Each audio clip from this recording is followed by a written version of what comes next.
What's up, everybody? As you guys know, we teamed up with Tasty Gains, Counterculture. The entire network has teamed up with them. They're a big supporter of ours, but we're a big advocate of them. You know, we're here on the road. You can have these creatine gummies. You don't have to pack the creatine powder and everything. You can eat a gummy, go out, fruit snack, and you can one gummy is 1 gram. You can have up to 5 a day. Look, I mean, another one. You can have them whenever you want, and they're fucking delicious. Same thing with their pre-workout, the Tasty Gains pre-workout. Simple. It's in a gummy as well. You don't have to chunk down energy drinks and be bloated. Get sick of buying them. One container of one pre-workout gummy. Just as easy. Yeah, and for guys like us that are always on the road doing something, these are super convenient. I love this company, and this is all we need now. We don't need any more of that powdered bullshit. So go to tastygains.com. Show them some love. What's going on, guys? No Can Smelling Salts and Counterculture have teamed up. This stuff is a pick-me-up. When it's late at night and there's not an Ultima in sight, you hit this. You're piled up the C4s on your passenger side. The roller dogs are burning over there. You don't need that. You need the No Can Smelling Salts. When you're getting ready to go to the gym after a long night shift, you hit this in the morning and you feel better. Guaranteed results. Use code CC10 for 10% off for Counterculture. This is what you need. No Can Smelling Salts. All right, so we just got done filming with the Other Than Audible podcast, or we didn't film, we produced it. Yeah. I'm taking a Jimmy approach. I'm just getting into it, right? Talking loud, talking proud. We're going from 2 bad podcasts and a good one to producers, man. We're skipping right over. Yeah, we are. We're skipping the success. Those who can't teach, right? So it's a different. Those who can't podcast produce. It's like your baseball coach. He tells you he was really good Yeah, at baseball. but he wasn't pro, but he knows how to coach. But he knows everything about baseball. And God, that's such a good. Mike and I know exactly what not to do. No, that's a good point. Like, you could have all the experience in the world, and just it's not your neck of the woods as talent, but the talent shows up, but they wouldn't know how to do any of this, right? Because they don't have the experience. So that's exactly what it's like. Yeah, there's the 3% of them that can do both. Yeah, and the rest are talent or tech producing. And like, this network, we look for podcasts, but I can tell you right now what podcasts are going to make it and what aren't. I can just tell you, and you don't want to tell people don't waste your time, because it might be a good hobby for them. It might just be an outlet, and it's not that expensive after you buy your gear. And I've seen podcasts going for years, stagnant as hell, and but they love doing it. If I was stagnant, if I can't make it work, I'm done. Yeah. And for some people, like how you started, it's an outlet to promote another brand or something like that. And so somebody may have one episode that just hits really well. You have a really good guest, your questions work out well, and that's good. It may not take off and cause the whole podcast, but that episode may be really good, and people may get something out of it. So what I think is, what I've thought in my head is trying to spread around an audience. So it's like, right now, my biggest episode was the Lance Fisher deputy chief. It hit local, and it was a hot topic because this guy's going to like county, city council meetings and raising hell. But then I start thinking, how do I get out of my local and get further? So like I'm still waiting to film this one. I was contacted by a guy in the LAPD like gang unit, and LAPD come in and like fire 2 of the people and like threaten to fire the rest. So like in my head, I'm like, that's an important. I don't really try to fish people onto my show. If they want to come, they want to come. But then I think that one is an important one to like, let me stay on that, because that'll touch a hot topic all the way on the other side of the fucking United States. And then people go, oh, let me listen to, because I think when you grow, and I'm sure even you would think this is Antihero, you kind of think everybody knows who you are until you're like, nobody knows who you are. The amount of people that don't know. I run Copville, and they're like, who the fuck was Copville? I'm like, have you ever came across a social media profile with 2.4 million people and you've never seen them a day in your life? But 2.4 million people follow them.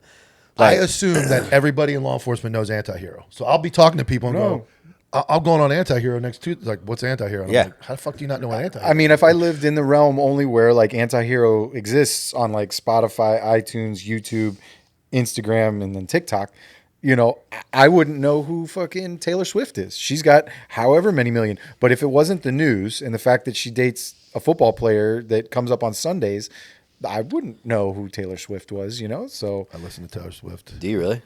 Yeah. It's Do you the really? Weirdest yeah, it's the weirdest thing. I haven't. That is the weirdest thing. You can't say it's weird to take it away from me. I get to say it's weird. No, it's weird. Yeah. Please give I us don't like the her ability view- to call you I don't weird. like her views. I don't like anything about it. But I get in this phase where like I'll be in the gym and it's like the typical gym meme where this dude's lifting weights and You into and My I'm Little like, Pony too? fucking- You know what you Are you a should have? brony? What is You- that? you- No. Dude, grown men that are into My Little Pony. No, I don't think that. You know what you should That do was is last you should episode. do some lip syncs to her songs. No, Those would be great. I know you're going to TikToks, huh? Duets. I can duet Taylor.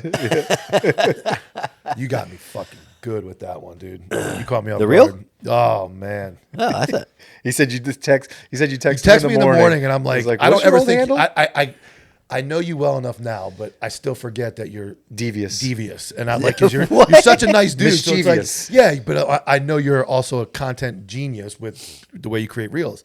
So it was early in the morning. You're like, hey, and I'm thinking, oh, he's gonna fucking just look at some of my shit, or he's probably showing it to Heather. Because I think Heather had brought up like, oh, you were on TikTok, and it was like recent.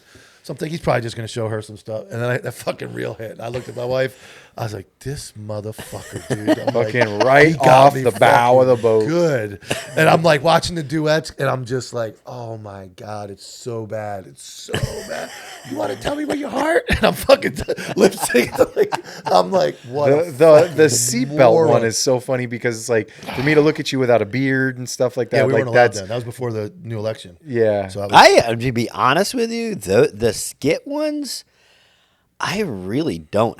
Not yours. I'm talking in general. I don't hate them. I don't really. Yeah, I don't think people they're are being terrible. goofy on uniform. I hate dancing in uniform. I hate. There's a lot. I mean, I don't really like. I don't like the tutorials from women. get ready with Yeah. me. Like, Get ready with me. But the goofy ones, I mean, they're not funny to me. But I don't see them and go motherfucker. You know, like Well, and the thing is you've got like because I'm coming from it from an agency creative side where it's like we were trying to create them for the agency, and it's like you've sometimes the thought process was create stuff like that because it's funny and then it gets shared, but you're also supposed to for an agency share a public safety message with it, a crime prevention message that doesn't get lost on cops, but cops aren't necessarily the audience of a law enforcement see, like agency. here's the social flip media. side. If that was your department's post, I would have been like, that was actually really good. It wasn't cheesy. It wasn't corny. Though, was the department there was a challenge going around about 2018. Oh, yeah. They were doing lip sync challenge. And they Yeah, were Right. I remember that. So Jake Owen, the country singer, is from Vero Beach.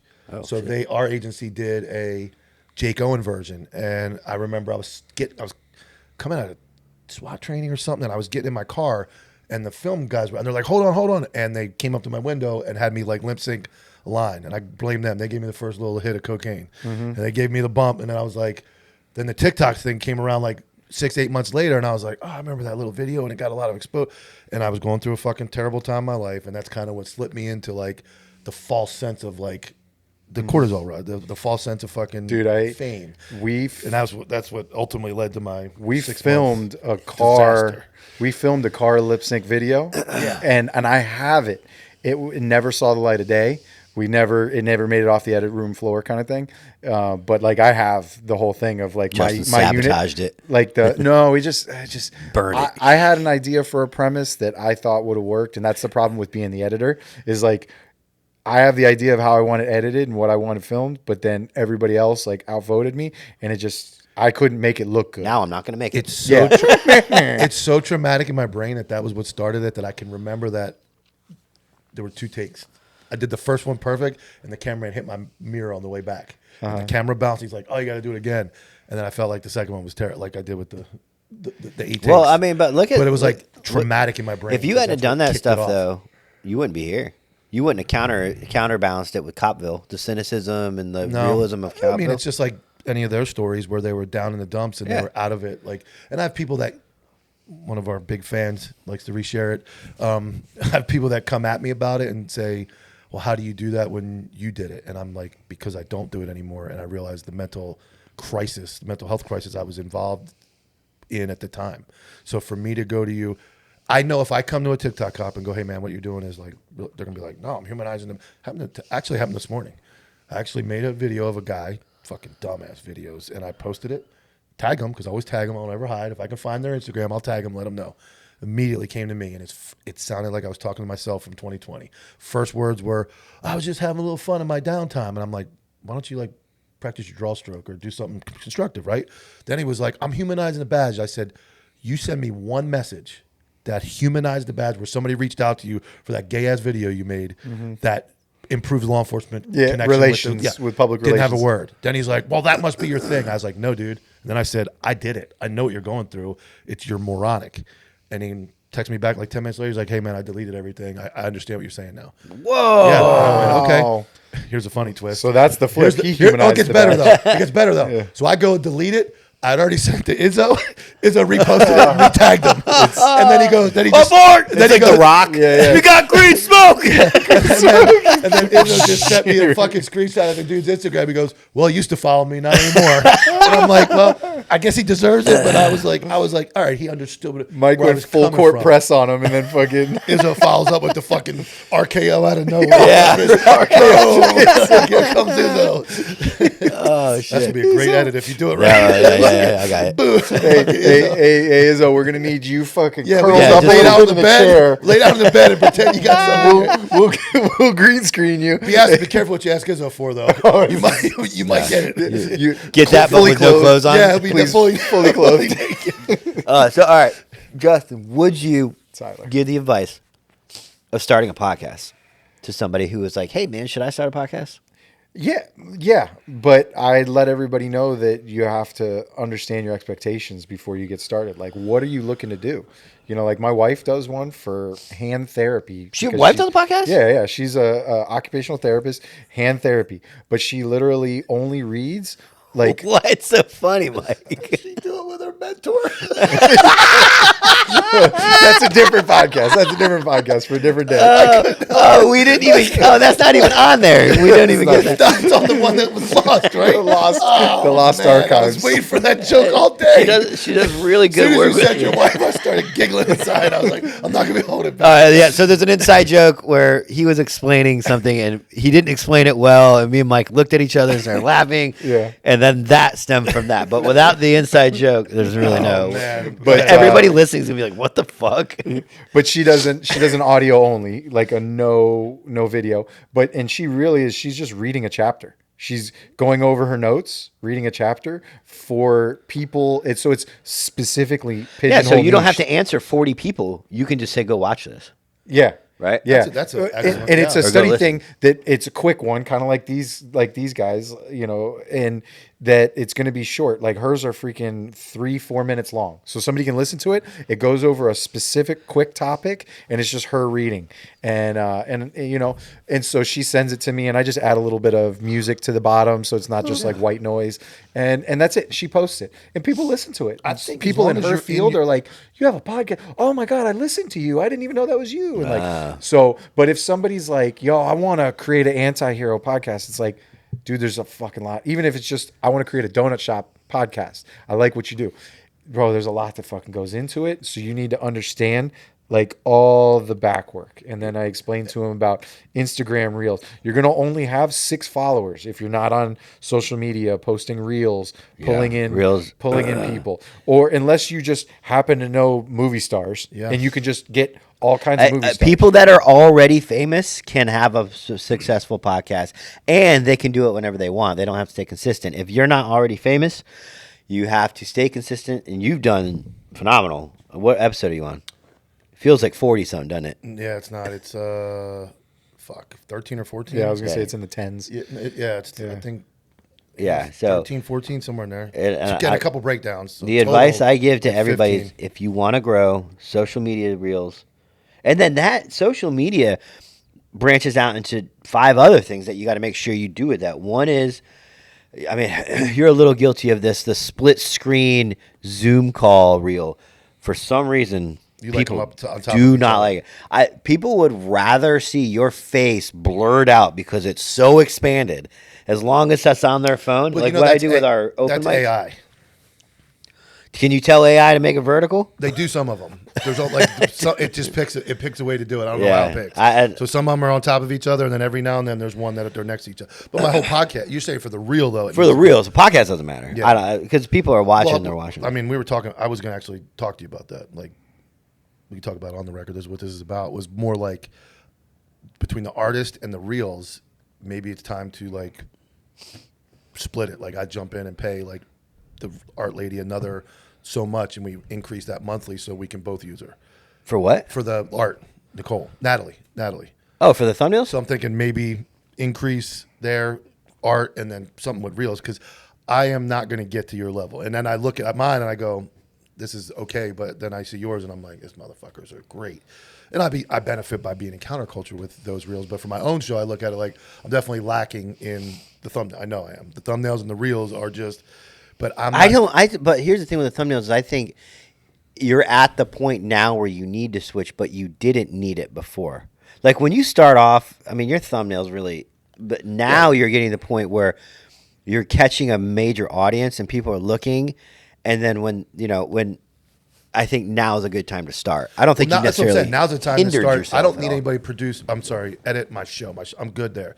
I need somebody to take my reels and edit them and make it more marketable to catch that eye, to get people that maybe don't know who Copville is, and then they go, oh damn, I saw that reel, that looks like a good episode, I'll watch it, versus you're Natalie right, just do two reels? guys. What's that? Does Natalie do reels? No, she does the art. That's what I'm saying. I'm talking two separate. Oh. Like you're paying her monthly. I think I did buy one project. I think maybe we come with counterculture. I contribute some as well. We increase her maybe monthly and have her just do unlimited for both of us. Okay. And then like the reels part of it, like I definitely need somebody, and for my website, I'm slacking there too. Like I have a nice website, very good to look at, but I don't know how to add to it at this point. Well, it was built out by Brennan, right? And yes. No, I can do it. Like I can add, like if I need to add a new patch, I Yeah. know the basics. But now that I'm growing, I want to put like a link to that episode of my podcast on there. I don't know how to do that. Oh, yeah. Like how to put a reel of my podcast on there, so every time they go to buy something. Well, your thing is they like mine is kind of basic, so it's easy for me to do that. Yours has a lot of I don't flash think and it's terribly flair to different. it. Square's pretty easy to use. I just don't know what I'm doing. Like Squarespace is what I use. Oh, I thought you used Shopify. I upgraded this. I like Squarespace is way better for me okay. for like adding and moving stuff around. I love it.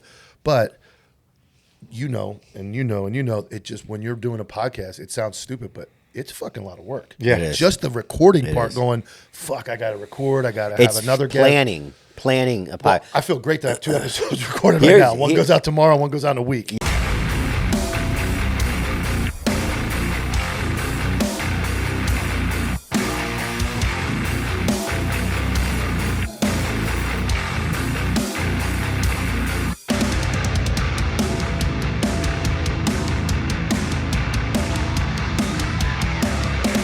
Yeah, here's if you can do a podcast by yourself where you talk, and you're like at Izzo, that's easy, yeah. Izzo, he can talk by himself for hours. Yeah. That's good. If you can have a podcast where you knock out a bunch and everybody does the hard work for you, that's easy too.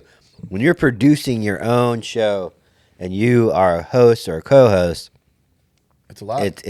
I mean, we've hit times in Antihero where I go, we don't have any fucking guests for next month. Oh, yeah. And it's the end of the month. Yeah. And so, a lot of people don't know this. When there's a history episode, it's because we don't have a guest. We just don't have anything. It's not about money. We'll fly people in, Yeah. but it's about connecting, and it's about them having a clear schedule coming, or a cancellation that Yeah. unforeseen cancellation. Even on you guys are big obviously now, so on a big level, it's really, even on a small level though, I'm sure it's difficult because one, we're in the field where we're cops. We usually lean towards cop guests. They can't really, most cops Yeah, working some people can't talk. They can't talk while they're on duty. So now you're looking for, and like you said to me, you don't want a bunch of just old disgruntled cops that have the same story, like, oh, I got screwed. So it's like, how do you dig into like getting Ennis on? Like that was a task because he had to go to his chief approved it. He had to go to city council approved, Corporal Ennis, Oh, yeah. GSP. So it's like, or now Silver Springs, he had to get approval to come on, but they were cool as shit. And like, yeah, dude, go tell your story. But that doesn't happen. At That most to me, agencies. that must be a department thing. To me, I mean, what if you wanted to go on a golf podcast? If They you wouldn't played say a golf? word. They wouldn't say a word. Are they the ones that determine that you're a police podcast and you talking about police material I think now it's is out of line? I think it's partially in Guys asking permission to go on a fucking podcast. Like, I get it, to speak about a specific event. Yes, you need permission about that, Yeah, because it might be it's- open Yeah, still. well, the policies even talk about not talking about events at work, incidents. There's a chain of command, but we have a First Amendment. Like we're allowed to say Yeah. pretty much. And without I that have a feeling certain group of things. We're allowed to podcasts say are, whatever we want. it's such a new thing. I don't care that it's been around for 6 years. The country's only been around for 225. We don't have all the laws figured Out out. of 4 billion years of Earth. Yeah, podcasts have been around for 6 years. So agencies probably haven't even altered their policies on podcasts since they created a social media policy. Yeah, yeah. So- which, Ours did, honestly, and they include it, but they got them little catch-alls in there. But I mean, Anything deemed, First like, Amendment, you're gonna Negative have towards the agency. you're gonna have a problem with the union if you try to terminate somebody for going on there and just speaking the truth But the about we know what they do, though. generalities. generalities. Yes, law enforcement as a culture, man. I shit on admin all day, but I don't talk about specific admin. I say in a culture, the admin that are getting promoted since the inception of cops probably has been turds going up in there and making bad calls for the troops on ground. I don't think it's the podcast that gets you in trouble. It's becoming part of the radar. That Well, and leads it's the to, hurt- it's the hurt oh, yeah, feelings. You Now you're turned under your body microscope. camera on Yeah. 3 seconds too late. Here. Oh, they'll find a What way. were you doing? And you're fucking. But just the done. same as we look at every Ultima and we're like, hey, I can figure out 3 ways to pull that car over, Yeah. and I can figure out 2 ways So true. that are already existent to have that person get out of the car. Correct. You know, like all that So kind of stuff. I'm gonna So- write him up for this, and then I'm gonna give him so a it's- minor infraction or the minor. Now I'm it's a gonna- pattern. Now it's a pattern. Now he's fired. Yeah. So the same way that we police society or citizens of our jurisdiction, they're policing internally ourselves. And that's kind of where I've taken my pockets to have those people have a voice. If they've already gotten bounced, or I have a couple cases where they're still at the agency and they don't care, they're going to talk about fucked up treatment. And I think that's a good thing. And that's where this counterculture comes in, is like, we're going to get that message out where, you know, when I got demoted and written up and demoted, somebody from my agency actually called the news network because they hated our guts and tipped them to come look for the story. Then they pulled it. Then they ran the 2-minute fucking story. It was garbage. Everybody called me like, dude, what did you get in trouble for? I'm like, you tell me. But I actually called the news network, and they're like, I don't know if we can talk to you. Can you even talk about it? Hindsight, yes, I would have done it. I would have gone on the record. So I'm going to tell you what really happened.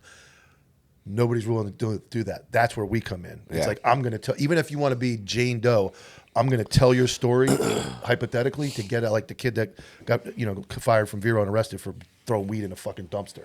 Dumbest thing ever. Yeah. How does he get his story out? Because nobody really cares to hear it. But if we build a big enough platform and get these guys that come to us and go, hey, I want to tell you what happened to me. And it's not just a crybaby story. It's not just, I was speeding all the time. But that typically creates a lot of homework for you. You have to I don't vet mind. this. Yeah, I don't mind. I mean, that's Do you important vet to me. Yeah, I check it out, and I got like the Lance Fisher one was a little blow. But there's people in the comments, this, that, and the other. But he's right. I looked into that story. The chief's a fucking dick, and he's a bully, and I can see where he fell out. And maybe he admits, he's like, I wasn't the greatest leader. I was having mental health issues for a few years. Just like I said, I was having mental health issues with TikTok. So I definitely vet, because I was a fucking narc for fucking 7 years and a detective. I can tell when I hear a story and I'm like, yeah, if Willie's coming up and giving you some fucking I'm weird like, shit nah, that doesn't sound like, just because he wants his Yeah, rival. and then you're like, well, then I say, you know what I always say? Send me the IA file. I'll read it, and then I read it. And I go, oh yeah, I know why you got fired, dude. Like, Yeah. like sorry, man, I can't have you you want on. me to break this down to Jeff OP attorney, not break Yeah. this down for you the right way? Because I'll tell you why you got But what fired. I will tell you from going through what I went through, I say this as well. I hear it better. If I tried to explain to you two what I got in trouble for, and you haven't been through that exact or been screwed to the level I was, you're going to hear it and you'll be like, yeah, blah, blah. When you've got as much trauma that I took for what happened to me, when I hear these stories, I can hear the truth, and I can hear actually understand it a little better than most people would, because I know that feeling of that dude trying to explain it and nobody really hears what he's saying. They're like, yeah, everybody gets screwed. Sorry, man. I go, no, man, let me hear it. And I'm like, yep, I know what you went through. I know what you felt. I know what it felt like. Let's tell it. And that's the little niche I have where I can sympathize with it, because I know what it's like. It sucks, man. And that's niching down is another one. I looked up like the 5 pillars of podcasting when I started one, and it was like social media, reels, and marketing, consistency. One of them was niching down, and they're like, niche down and niche down harder, because the more general you stay, the easier it is to grow at first.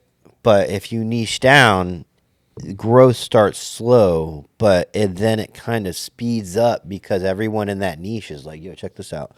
Like fucking guys who like Sony lenses over Canon lenses. And there's a group of you, and then you create a podcast about why specifically Sony is better than Canon, and that's all you talk about. Your growth at first is going to be like really slow until people start to catch but on. There's probably 100,000 people that think that, and if you can grab all of them throughout time, you've got a big podcast. Yeah. So that's how it grows. And then I think, I don't know what else is in there, but I think engagement. What I've noticed between the social media account, the podcast, is engaging with the DMs and engaging with the people, and just even if it's small, just even a engaging. live stream, Yeah, all of it. Throwing like their everybody, even when I leave Antihero and I do an episode with you guys, and I'll get a message from a random person that doesn't follow me. Hey man, you'd mentioned me or whatever, and then oh, thanks for responding. Like they're just like, dude, I'm a fucking human being. Like they do. It's interesting. Like if you name off, especially like in like the last 5 minutes or something like that or the last song of the Squadcast, you mention their name, and then I've gotten a follow, and it's like, yo man, enjoyed you on the Squadcast. Thanks for the shout out. I'm like, and the one, geez, the one dude who talked about LASIK, his wife's eyesight. Yeah. I'm doing her. I'm doing her. hey, I'm recording with her on. I'm your husband. I'm your husband. With my wife, I'm more worried about. I'm recording with her Friday or Saturday. Is she blind? No, but she's got that side of it, which is the LASIK issue, and then she's got another issue with the agency that she was let go, another like workers' comp type issue. I don't know if we're talking about both of them, but she has unrepairable damage to her eyes that will not let her be a cop anymore. Oh. From work? Oh, from LASIK. Yeah, she got LASIK. Yeah, and it caused permanent damage. And like they're so powerful, she's like nobody will go after them. And then she had some other issues. They're from up where Dom is, and they had some other issues. And so I'm recording that one. That's to me is out of. It's kind of out of my wheelhouse, which I like. It's like it's not cop. She's a cop, but she has a different issue, like within a massive company that this happens. So something a little different. Just mix it up, not always the same. And even the Ennis one to me was almost what I didn't want to do, but he's so popular. We're sitting, and he's a very intelligent dude too. But just to sit, I don't want to sit and tell war stories. Fucking podcast. I feel like some of these guys are cops that just sit. It's rehearsed. Tell me your biggest call. Tell me Tell me why'd you become a cop? And it's like, how many times can you hear that? Like, I love it, but how many times can you hear that? Unless you're like in a burning building, it blew up, and you carried like 32 people. I want to hear that every time. But like the standard cop stuff, I'm just, So I didn't want to do that. So, at what point do you guys think it's appropriate, maybe not just podcast, but in small business, to start outsourcing, like we talked about the thumbnail? Like I talked to Mike, and like I'm so busy now that I look and I'm like, it's worth my money to outsource this. It's not going to be the way I do it, but it might be better. But I just can't like. Well, with the reel, I'm talking about the reels because you're so good at it. I think it's time. It's probably tough for you to give it up, but I think it's time for counterculture for all of us in the network to maybe contribute something and like let's start outsourcing all of it. But done. It's hard, especially when you've had so much control for so long, or you've had control, because you're trying not to waste money either. Yeah, you're trying to waste like time is money at some point. Though. You've got a level on your. Are you going to maximize your time that you're now pushing that to the side, giving that to someone else? Or are you going to still maximize that other time? And then can you grow your capital? Can you afford that? And I think you can. So I think it's time for like somebody for websites, all of them if need be. Like we need, I think somebody for all of our websites. Well, we have reels. Our website is, I believe we have access to it, but it was. But I looked at it the other day and it's still got. It hadn't been updated. Half the podcasts are gone. I mean, I'll be real. This is a real place to talk. We separated from the person that made the website, and then the person that assumed responsibility left us. So the website's now going to be on its third owner as far as somebody maintaining and I it. still Right? did the fucking. We said there's a lot of stuff that we have to do. Stuff from you. We're moving forward, but it's. When one person takes on a task and then is removed from the company or resigns from the company, it happens so fast. There's no way to share it with anybody or like. Well, and it's such a young company that there's no standard operating procedure Yeah. of how this stuff happens. A lot of it's still running. That's the scary part too. Who do you give access to do this stuff? Because you're like, oh, like I will tell anybody this right now. I learned the hard way. Yeah. If you are a 51% owner, no one, and I mean no one other than you, should have your Google account password. Nobody, because that's how you could get really backdoored they and can lose everything. take everything with that. As long as you keep your Google password, and that includes YouTube. So if you have a Google account that's linked to your YouTube, you're just gonna have to handle YouTube, because if you're like, oh, I have an editor, he does all the hard work for me. Well, at some point, he's going to want more money, and you're going to say, no, you nerd, I'm not paying you more money. Now you've got somebody with your lifeline, everything you have, that's disgruntled. Yeah. And it's hard to do. And if you have a business partner, maybe, but if you won't, I don't know. I think it's time for us to just look for that person. And we talked about this the other day, like bring somebody in that wants to do website, bring somebody in and we figure out financials, but somebody that shares our vision, that this is going to. We just don't make enough money yet. Well, yeah, but somebody who's willing to do what all of us are doing. Like, I'm not worried about money right now. Well, that person might want money. That's what I'm saying. We have to find the right person.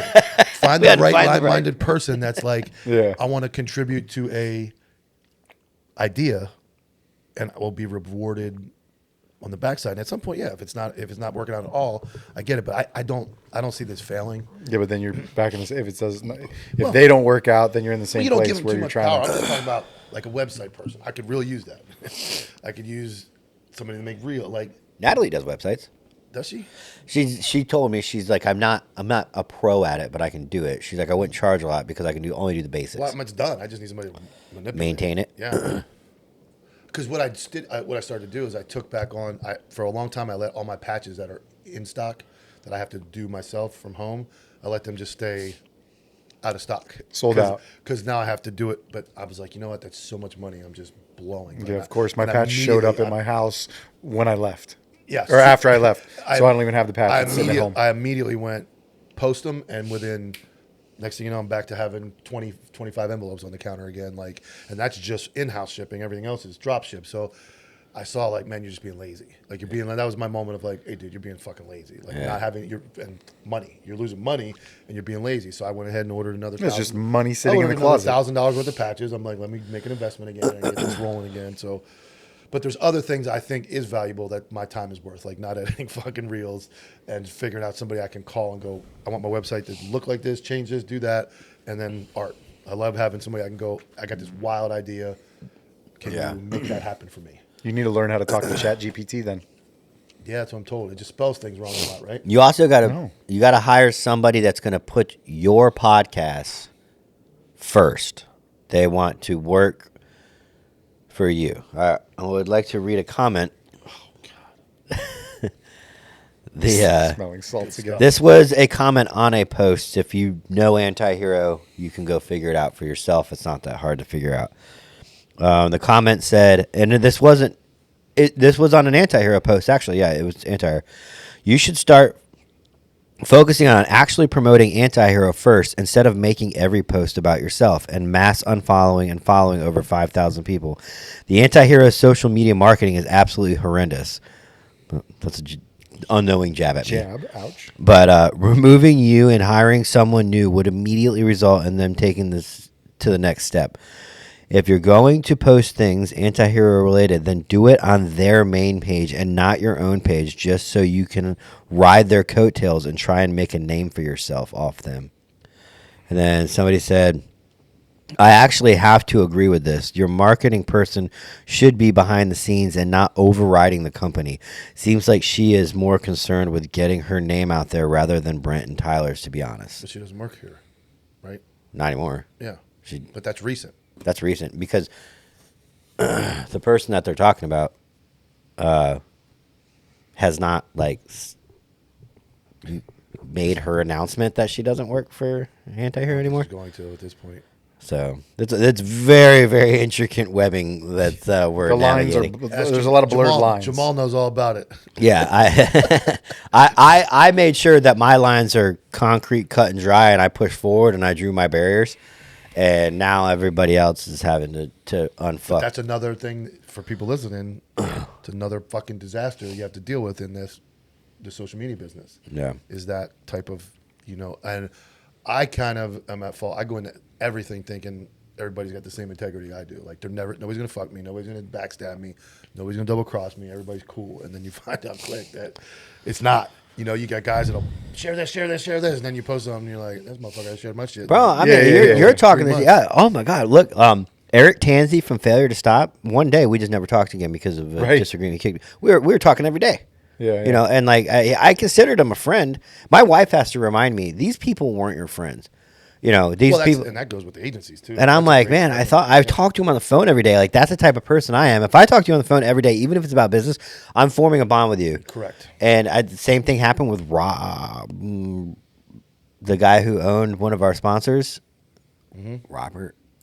Yeah, he just like playing me like a fucking violin, dude. Yeah, he had some wild, wacky conversations on the phone. And then we got dudes that they had to step away, and it's like they stepped away and just never called again. And it's like, man, we fucking spilled blood in the mud together, and one day you're just that's humans, and then law enforcement. I think that is even more amplified. Yeah, I figured I worked with people for my 3-4 years. They're like, we're tight, and then you find out you're not tight. Come up for promotion, you find out you're not tight. And then in this business, it's the same thing. As you get older, your circles get smaller. Oh, it's tiny, man. Yeah. It's tiny. Yeah. It's real small. But you also, I think that, and that's good, trying to give that advice to young guys and young cops is like, it's impossible to give it to them because they want to be liked. They have that issue like I did. I wanted to be liked. They don't realize that of the 50 people you talk to, like 2, 3 of all those guys are like burying bodies with you. Yeah. And then you find out one of those 3 doesn't either at some point, and you're like, whoa, that really didn't catch up. I mean, I left, and there's dudes I've talked about. There's dudes I sat in the hospital with that were in crashes, and I haven't heard from them. It's been almost a year, coming up on 8 or 9 months I've been gone. Yeah. I walk by them, they don't say hi. Still work with my wife, don't say hi. And then you find out weird-ass people reach out to you, and you're like, damn, this dude fucking called to check on me. Like, I didn't even talk to this guy. Like, the whole fucking thing. And then you get money involved, it gets even worse. It's weird. It gets real serious. Yeah. And I found it difficult. Like, I separated from my original business partner, and it got ugly over money. And I just didn't see it coming. I was caught completely off guard that his vision didn't. I thought we had the same vision. Like, money's not important. Let's grow this thing together. And then at some point, because there's a problem, dude. You can be very transparent up front and all the time, but that causes a lot of unnecessary division between two people. Where if for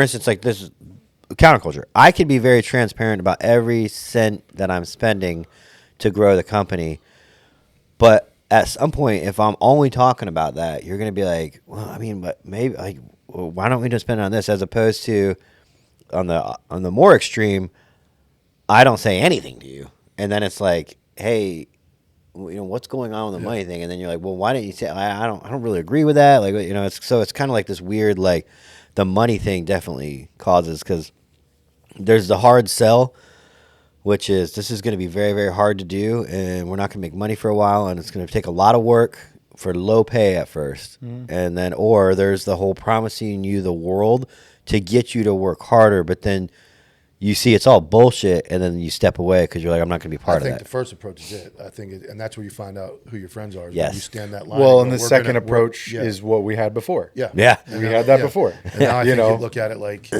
are we willing to do this? Drive 3 days in a row? You driving 5 hours? Like, are you willing to do that to make this thing work? And you find out that there's a few guys that are willing to make that sacrifice and do it.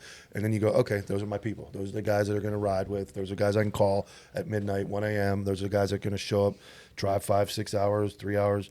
And then you go, okay, so now I plant my flag, unlike the moon landing, and which didn't happen. And I plant my flag, and I go, and I go, these are my people. And if everybody did that, like have the card conversations up front, I think things would go better. But we, as humans, don't like those, and it's even worse now with social media, texting, and all that. Yeah. You don't want to say nothing in nobody's face. You want to text it, throw the phone down, run away, and But you gotta and communication is always the biggest thing for me, and that's always talking about things, and just if there's a question bugging you, or if you got something, if you can't say it right now, fucking write it down, and then hey, I got you, bro. I mean, I did it with Tyler, last week. Fucking, hey, wait a minute, I got these 5 questions. Let me just go through this stuff and let's wrap. And we might get segued a little bit, and then I'm like, all right, hey, bring back.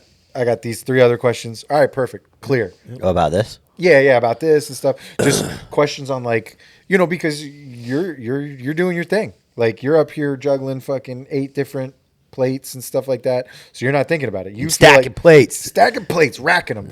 but you it's in the back of your mind. You knew it, but I didn't know it yet. So it's like I needed to be clear. And the thing is, I need to value my knowledge of it by asking you. Yeah. Fucking fill me in, because I have these questions. Cool. It's it might be trivial to you, or you thought about it 17 times already. But I'm going to be the one dealing with it when I get there. Yeah, but I need to know it because I'm doing this kind of thing. All right, perfect. Now I'm clear. Let's go. Yeah. And then the job gets done better most of the time if the buttons get pushed right.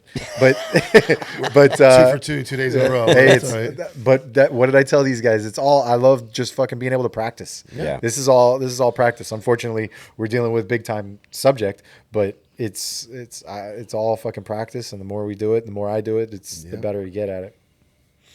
Find your people and stay close to them, man. Yeah. Like Spartans. Yeah. Speaking of gay, me and Poorly Made Police memes had a bunch of problems, right? So, and they're really good memes. They are, and I got very childish to think that, to say they weren't to everybody. No, they're not, because it's all over. And our common friend Cut Culture there is what brought us back together. But it's funny. I said something to him, and I was like, "Hey, man," when we had that conversation, like, just so you know, this guy wanted me to dox you, and I didn't. And I told him that somebody else that we made up, and he said, "Yeah, I told him we docked." And I was like, I thought maybe it was a fucking misunderstanding. I'm like, no, dude, yeah, I told him too. And he's like, you told him we docked? I'm like, no, I told him we made up. He goes, you might want to look up what docked is. So I searched docked. It's like a boat. I'm like, bro, everything I look is a boat. Well, yeah, you need to look up Urban Dictionary. He sent me the Urban Dictionary. I'm like, now I see why you thought it was so funny. Like I didn't tell him we did that, but I'm like, he definitely makes better memes than you. His fucking brain is working in that dirt. And I broke the whole internet like 2 or 3 days ago when I was going at Florida Atlantic University. I actually used a Poorly Made Police meme on my page in my story and tagged him, and everybody was like, we didn't see that coming. I'm like, no, we're good, man. We're good now. Mending fences. Look at you.